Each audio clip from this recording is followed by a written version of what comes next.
El amanecer rozaba Atenas con una luz dorada, suave, casi sagrada. Las columnas del Partenón se alzaban como guardianes eternos, y el eco de pasos tempranos llenaba las calles empedradas. Los viajeros, embriagados por la belleza de la ciudad, decían que allí nacía la razón, que el pensamiento fluía entre los templos como un río invisible. Pero esa mañana, mientras el ágora despertaba, había otro sonido que pocos escuchaban: el arrastre de sandalias demasiado pequeñas para el peso que cargaban. En los patios interiores, donde los ciudadanos debatían sobre virtud, justicia y alma, un grupo de niños trabajaba en silencio. Algunos molían granos, otros limpiaban tablillas de cera, otros pulían vasijas hasta que brillaban como espejos. Ninguno hablaba, no porque no quisieran, sino porque sabían que su voz no tenía lugar entre los hombres libres. Las sombras de los filósofos se extendían sobre ellos.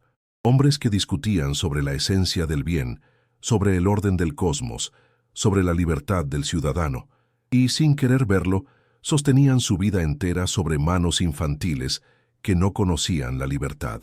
En una de las casas más respetadas de la ciudad, un niño llamado Iasón encendía el fuego para el maestro antes de que el sol tocara el horizonte.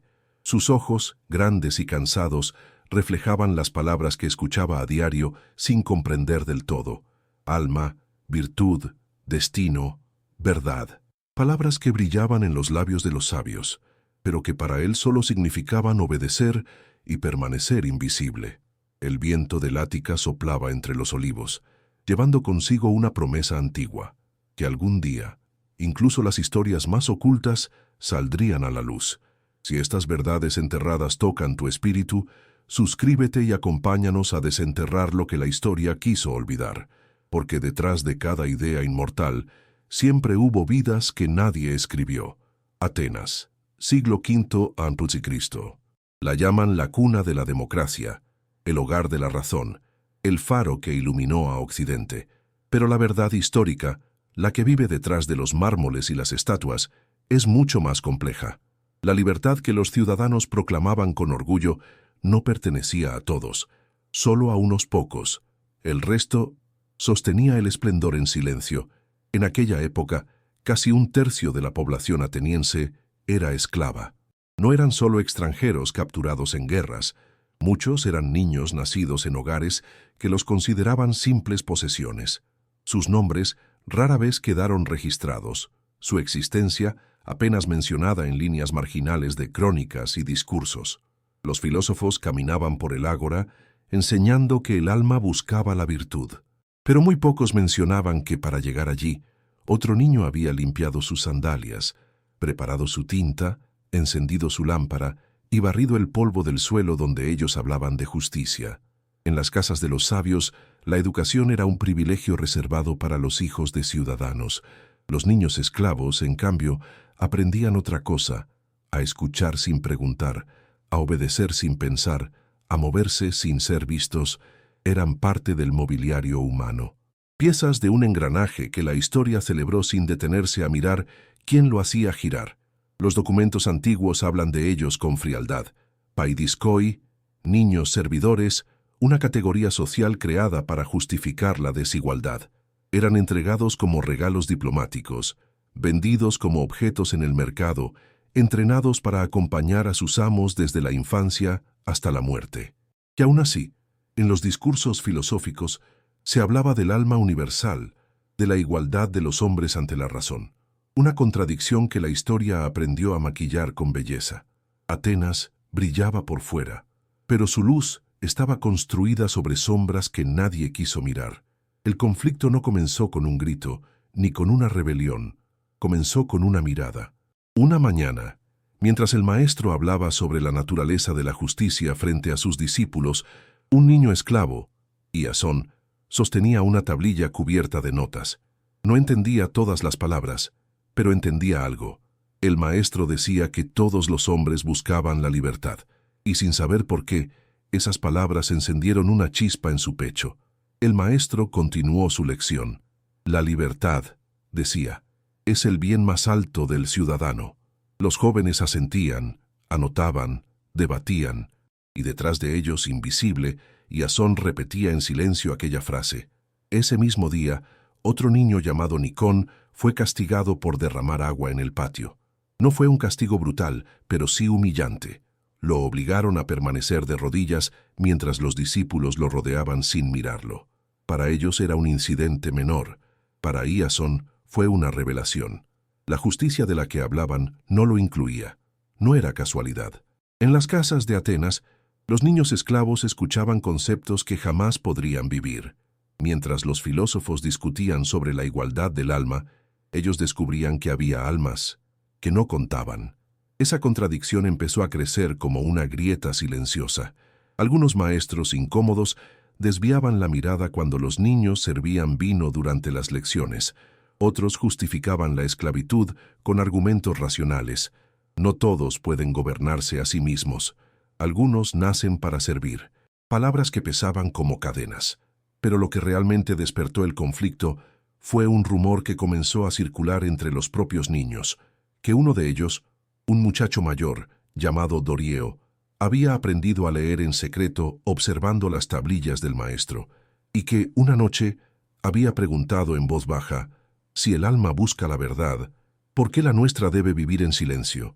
La pregunta no llegó a los oídos de los filósofos, pero llegó al corazón de los niños, y en una ciudad que vivía de debates por primera vez, quienes no tenían voz comenzaron a pensar. La grieta que había comenzado con una pregunta se abrió por completo una tarde de verano, cuando el sol golpeaba Atenas con un calor casi insoportable. En la casa del maestro, los discípulos se preparaban para un debate importante sobre la virtud, mientras los niños esclavos limpiaban el peristilo y acomodaban los bancos. El ambiente era solemne, casi ritual.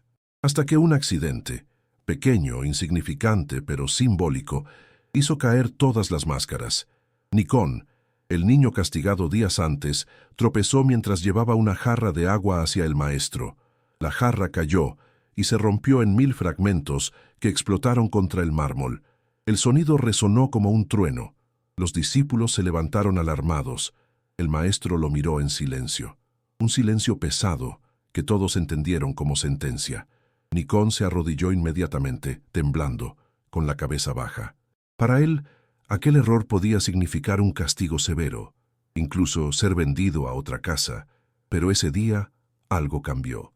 Antes de que el maestro pudiera hablar, Iasón dio un paso al frente. «No fue culpa suya», dijo con voz temblorosa. Un murmullo recorrió el salón. Los discípulos lo miraron como si hubiera escuchado un sacrilegio. Un niño esclavo no debía hablar, mucho menos contradecir. El maestro frunció el ceño. «¿Y desde cuándo la culpa se decide entre los que no son ciudadanos?», preguntó. Su voz era fría, distante. Iasón apretó los puños. No sabía qué estaba haciendo, solo sabía que ya no podía callar. «Usted enseña justicia todos los días», susurró. «Y esto es justicia». Un silencio cayó como una losa sobre el peristilo. Los discípulos quedaron paralizados. Nicón lo miraba con una mezcla de miedo y esperanza. El maestro avanzó un paso, con el rostro endurecido. «La justicia pertenece a quienes pueden comprenderla», respondió. «Todos podemos», dijo Iasón con una fuerza que él mismo no sabía que tenía. «Todos tenemos alma». Las palabras tan simples y tan prohibidas encendieron la chispa final. El maestro, sintiéndose desafiado, ordenó que Iasón fuera castigado, y mientras lo arrastraban por el patio, los demás niños sintieron que algo dentro de ellos se rompía, y otra cosa empezaba a despertar. Esa tarde, el sol siguió brillando sobre Atenas. Pero para los niños esclavos, la ciudad que los filósofos llamaban la cuna de la luz, se había revelado como un lugar donde la sombra era demasiado profunda. El castigo de Iasón no fue físico. Los filósofos, después de todo, se consideraban hombres de razón, no de brutalidad. Pero su castigo fue más cruel que un golpe. Lo separaron de los demás niños. Lo enviaron a las tareas más silenciosas y más aisladas, como si quisieran que su voz, esa voz que había osado cuestionar, se apagara para siempre. Lo relegaron a una pequeña sala junto al almacén de pergaminos, donde debía limpiar tablillas usadas y moler tinta. Allí, rodeado del eco de las palabras ajenas, Iasón aprendió el precio de hablar, pero también aprendió otra cosa: el silencio puede convertirse en refugio. En las noches, mientras el resto dormía en el zócalo frío, Iasón escuchaba a los niños murmurar sobre él. No podían visitarlo, pero buscaban excusas para pasar por el pasillo y dejarle pequeños trozos de pan, un higo seco o un guiño rápido cuando ningún ciudadano estaba mirando. No era rebeldía abierta, era lealtad, la única lealtad que les pertenecía. Fue entonces cuando apareció Dorieo, el muchacho mayor del grupo, el que había aprendido a leer en secreto observando las tablillas del maestro. Una tarde, mientras fingía traer aceite para las lámparas, deslizó una de esas tablillas bajo la puerta de Iasón. En ella, con trazos torpes pero decididos, había escrito una sola palabra: alma. Iasón la sostuvo entre sus dedos como si fuera un fragmento del sol. No era solo una palabra, era un recordatorio, era un acto de resistencia. Los días siguientes la tensión en la casa creció. Los discípulos notaban que algo había cambiado entre los niños. Ya no caminaban con la misma sumisión, ya no bajaban la mirada con el mismo miedo. Había un hilo invisible que los unía, una certeza que no podían expresar pero que todos sentían. No estaban solos, y fue esa unidad, tan silenciosa como una oración, lo que despertó otro miedo, pero esta vez no en los niños, sino en los ciudadanos. Porque cuando los cuerpos pueden ser dominados pero las almas comienzan a unirse, el poder tiembla. La resistencia de los niños de Atenas no nació con un grito, nació con una tablilla, con una palabra, con la fe, ingenua y luminosa, de que incluso quienes nacieron en sombras pueden guardar una chispa de eternidad. La noche de la revelación llegó sin anunciarse. Atenas dormía bajo un cielo sereno, y la casa del maestro parecía sumergida en una calma habitual. Pero algo se movía bajo esa quietud, algo que ni los ciudadanos libres ni los filósofos habrían podido comprender. En la pequeña sala donde Iasón cumplía su castigo, una lámpara de aceite permanecía encendida. Su llama oscilaba como si respirara. Iasón, agotado, repasaba una tablilla con cera fresca, intentando concentrarse en su tarea. Pero entonces escuchó un sonido. No era un paso, no era un susurro, era un roce, casi como si alguien pasara los dedos por una cuerda invisible. Iasón levantó la vista. La sala estaba vacía, pero el sonido volvió, un murmullo suave, armonioso, imposible de ubicar. Era como si una melodía mínima, una sola nota, pura y tenue, vibrara desde dentro de las paredes. Dorieo en el pasillo lo escuchó también, y luego Nicón, y luego los demás. Los niños comenzaron a salir de sus cuartos, siguiendo esa vibración como si fuera un hilo luminoso. No hablaban, no corrían, solo caminaban, atraídos por algo que parecía llamarlos desde más allá de la razón humana. Esa nota era distinta a cualquier otra que habían oído en las lecciones musicales del maestro. No enseñaba obediencia, no enseñaba sumisión, enseñaba presencia. Los niños se reunieron frente a la sala de pergaminos. Iasón, desde dentro, sintió que el sonido se volvía más claro, más nítido, como si esa nota estuviera respondiéndole directamente. Y por primera vez desde su castigo, no tuvo miedo. Entonces ocurrió el verdadero milagro. Una tablilla que reposaba en la mesa, una tablilla lisa, sin inscribir, comenzó a moverse con la vibración. No cayó, no tembló. Se deslizó suavemente, como si una mano invisible la empujara hacia Iasón. Él la tomó, la giró, y en su superficie, sin que nadie hubiera escrito, apareció un trazo largo, curvo, seguido de otro. Los niños, desde la puerta, observaron con los ojos muy abiertos. Era imposible, pero la cera marcaba una palabra que no venía de la mano de ningún hombre, una palabra que parecía escrita por el propio silencio de la noche. Libre. Iasón cayó de rodillas. Los otros niños, temblando, hicieron lo mismo. No era rebeldía, no era desafío, era revelación. Esa noche, bajo las estrellas del Ática, los niños esclavos de Atenas comprendieron algo que ningún maestro había querido enseñarles, que la libertad no se concede, se descubre. Y una sola palabra, una palabra que vibraba con la pureza de un milagro, Bastó para quebrar siglos de silencio. Los días que siguieron al milagro no trajeron rebeliones ni enfrentamientos. Los niños no huyeron, no gritaron, no desafiaron públicamente a los ciudadanos. El cambio ocurrió en otro lugar, en la mirada. Iasón volvió a sus tareas, pero ya no caminaba con la cabeza gacha. Nicón ya no temblaba cada vez que un discípulo levantaba la voz. Dorío ya no ocultaba su habilidad para leer. Comenzó a guiar a los más pequeños, señalando letras con el dedo mientras fingía limpiar tablillas. Los ciudadanos notaron el cambio, pero no supieron explicarlo. Había algo distinto en esos niños, algo silencioso, algo firme. Era como si, sin romper una sola regla, hubieran recuperado una parte de sí mismos que nadie creía que podían poseer. No se convirtieron en libres según la ley, pero se convirtieron en libres según el espíritu. Los filósofos, que tanto hablaban del alma, lo sintieron antes que nadie. De pronto la presencia infantil en los debates ya no parecía la de sombras obedientes. Cuando servían vino, algunos discípulos los miraban y se encontraban con una mirada que devolvía algo que nunca antes habían visto: conciencia. En los patios comenzaron a circular historias. Dicen que un niño vio una palabra escrita sola. Dicen que los esclavos cantan sin abrir la boca. Dicen que el silencio del almacén no es un silencio vacío. Los adultos reían de estos rumores, pero las mujeres del mercado empezaron a repetirlos en voz baja, como si fueran presagios. Los pescadores, al amanecer, murmuraban que la ciudad estaba cambiando. Pequeños ecos de una verdad mucho más grande. Con los años, muchos de esos niños fueron vendidos a otras casas, otros murieron jóvenes, otros desaparecieron de los registros.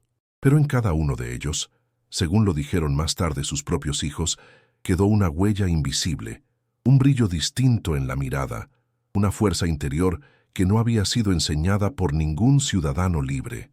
En Atenas, nadie escribió oficialmente lo que ocurrió aquella noche, pero los poetas, que a veces escuchan mejor que los filósofos, comenzaron a incluir en sus versos menciones a niños que conocieron la verdad antes de que les fuera concedida. Y los ancianos, en reuniones familiares, repetían una frase que sobrevivió generación tras generación: no todos los que sirven son esclavos, y no todos los libres conocen la libertad. Ese fue el legado no contado de aquellos pequeños que, sin gritar, sin luchar y sin desobedecer, aprendieron que la libertad verdadera nace primero en el alma y luego en la historia. Hoy, cuando el mundo recuerda a Atenas, suele hacerlo con admiración. La ciudad de la democracia, la cuna de la filosofía, el hogar de los sabios que dieron forma al pensamiento occidental.